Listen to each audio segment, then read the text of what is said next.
ఇంట్లో కూర్చుని ఇంగ్లీష్ నేర్చుకోవాలనుకుంటున్నారా? అయితే వెంటనే మా స్పోకెన్ ఇంగ్లీష్ క్లాసెస్‌కి కాల్ చేయండి.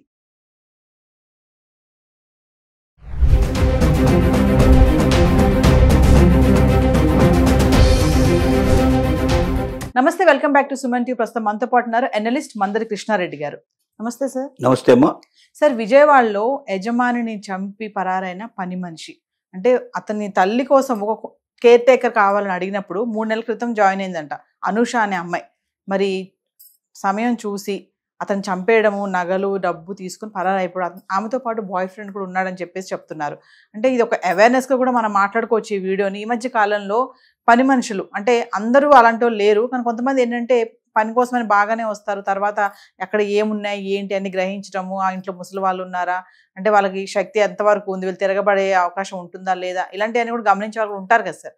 ఒక్కసారి ఈ ఇన్సిడెంట్ తీసుకుంటే అవేర్నెస్గా ఏం చెప్తారు? చాలా చెప్పుకోవాల్సిన అవసరం ఉంది ఈ విషయం లోపల. ముఖ్యంగా పెద్దవాళ్ళకు సేవ చేయడానికి ఇవాళ ఉన్నటువంటి యువతరం ఒప్పుకోవడం లేదు.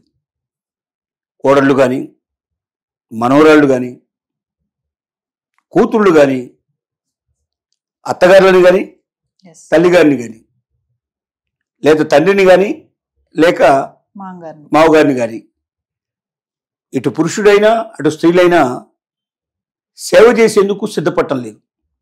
చిన్నప్పుడు మనకు అన్ని వాళ్ళయి మనం ఏదైతే అసహించుకుంటున్నామో ఇవాళ వాళ్ళు మలమూత్రాలు ఏదైనా పట్టం కానీ, మంచంలో పట్టం కానీ, లేకపోతే వాష్రూమ్ దాకా తీసుకెళ్లి వాళ్ళని కూర్చోబెట్టాల్సిన పరిస్థితి ఏర్పడితే దాన్ని అసహించుకోవడానికి సిద్ధపడుతున్నారు. కానీ చిన్నప్పుడు ఎన్నిసార్లు మనం అదే పని చేసి ఉంటే అసహించుకోకుండా నవ్వుతూ ఆ పని చేసి మూత్రం పోసిన పిల్లల్ని ముద్దు పెట్టుకునేటువంటి తల్లులు చాలామంది ఉన్నారు. అంటే తల్లి తండ్రి బిడ్డల కోసం ఎంత తాపత్రయపడతారో, ఎంత సేవ చేస్తారో, ఆ సేవ తీర్చుకోవడానికి భగవంతుడు ఒక అవకాశాన్ని వృద్ధులైనటువంటి తల్లిదండ్రుల రూపంలో కానీ, అత్తమామల రూపంలో కానీ మనకి ఇస్తాడు. దాన్ని మనం తీర్చుకోగలిగితే రుణం తీర్చుకోవడానికి ఒక అవకాశం దొరికినట్టే లెక్క. కానీ ఇవాళ ఉన్నటువంటి యువతరంలో 95% of the people they are not at all interested. అసలు అటువైపు చూడడానికే ఇష్టపడటం లేదు. అసలు అత్తమామ ఉంటేనే పెళ్లి చేసుకోమని చెప్పి పైపెచ్చు కండిషన్స్ పెట్టే పరిస్థితి ఏర్పడుతుంది. అప్పుడు ఏం చేయాలి? ఇంకొక మార్గం లేక ఏం చేస్తున్నారంటే కేర్ టేకర్స్ కోసం ప్రయత్నం చేస్తున్నారు. అసలు కేర్ టేకర్ ఎవరైనా దొరికితే చాలు, ఇంకా వాళ్ళ గురించి ఎంక్వైరీ చేయడం కానీ, పూర్వపరాలు తెలుసుకోవడం కానీ ఏమీ చేయకుండా గుడ్డిగా తీసుకొచ్చి పెట్టేస్తున్నారు. దొరకట్లేదు కాబట్టి ఇది చాలా భయంకరమైన విషయం. దొరకడం లేదు నిజమే, కానీ దొరికిన వాళ్ళు మనల్ని చంపేటువంటి అంతకులే దొరికితే మనకు మరి అది మరీ ఘోరమైన విషయం కదా. ఎవరైనా తీసుకున్నప్పుడు వాళ్ళ ఆధార్ కార్డుతో సహా తీసుకోవడం కానీ, గతంలో వాళ్ళు ఎక్కడ పనిచేశారు, ఎక్కడి నుంచి వచ్చారు, వాళ్ళ నేటివ్ ప్లేస్ ఏంటి, ఒక్కసారి ఎంక్వైరీ చేసి అక్కడ వాళ్ళకి ఎవరికైనా ఫోన్ చేసి మాట్లాడి, ఎందుకంటే మనకు పరిచయాలు ఉంటాయి, ఆ ఊళ్ళల్లో కూడా మన పరిచయాలు ఉండే అవకాశం ఉంటుంది. ఎవరో స్నేహితులకి, మనకు డైరెక్ట్ లేకపోయినా మన ఫ్రెండ్స్కి ఎవరికైనా ఉండే అవకాశం ఉంటుంది. కాబట్టి 10 మందికి ఫ్రెండ్స్కి చెప్పి ఆ ఊళ్ళో తెలిసిన వాళ్ళు ఎవరైనా ఉన్నారని తెలుసుకోండి, వీళ్ళ ఫ్యామిలీ గురించి వీళ్ళ గురించి ఎంక్వైరీ చేయండి అనడం ఒకటి. ఇంతకుముందు గతంలో ఎక్కడెక్కడ పనిచేశారో వాళ్ళకి ఫోన్లు చేసి తెలుసుకోవడం ఒకటి.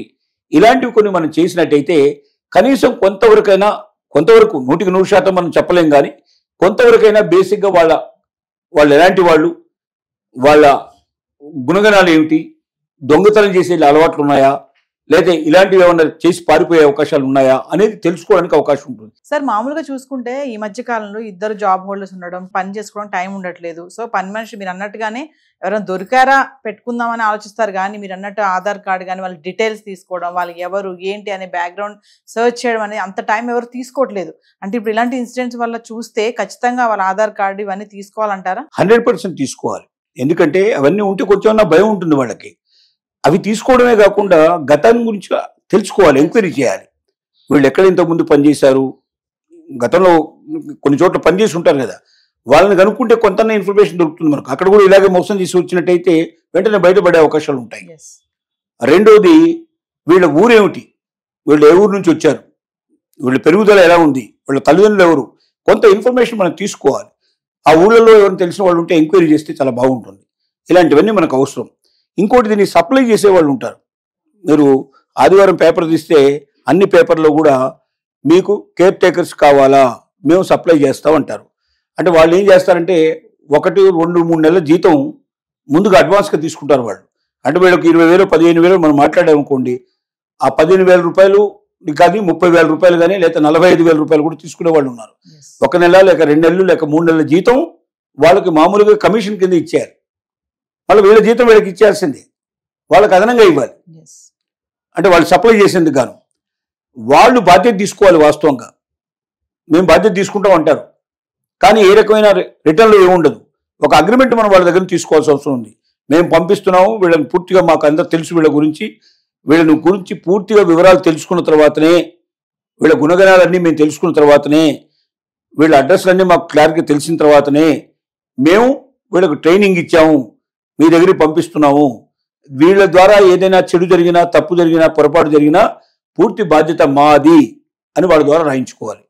వాళ్ళు కూడా ఎలా చేయాలంటే వీళ్ళ గురించి 100% తెలియచుకోకుండా, వచ్చిన వాళ్ళు పర్లేదు, ఎవరో ఒకరు వచ్చారు మనకి, వీళ్ళని ఎవరో ఒకరికి అప్పచెప్పేస్తే మనకు 3 నెలల జీతం వచ్చేస్తుంది, 40,000 రూపాయలు వీళ్ళ మీద మనం సంపాదించవచ్చు అనే ఉద్దేశంతో కాకుండా, రేపు ఇలాంటిది ఏదైనా జరిగితే ఖచ్చితంగా ఏమవుద్ది, పలానా వాడు సప్లై చేసాడు వెంటనే చెప్తారు, పోలీసులు వెళ్ళి వాడు పట్టుకొస్తారు, లోపల పడేస్తారు, వాడికి కూడా శిక్ష పడుతుంది, వాడు కూడా పెనాల్టీలు పడే అవకాశం ఉంటుంది, కొంతకాలం ఇబ్బంది పడతాడు. మరి అది మంచిది కాదు కదా. తనకు ఏ ఇబ్బంది లేకుండా ఉండాలంటే పూర్తి వివరాలతో తెలుసుకున్న తర్వాతనే పెట్టాలి.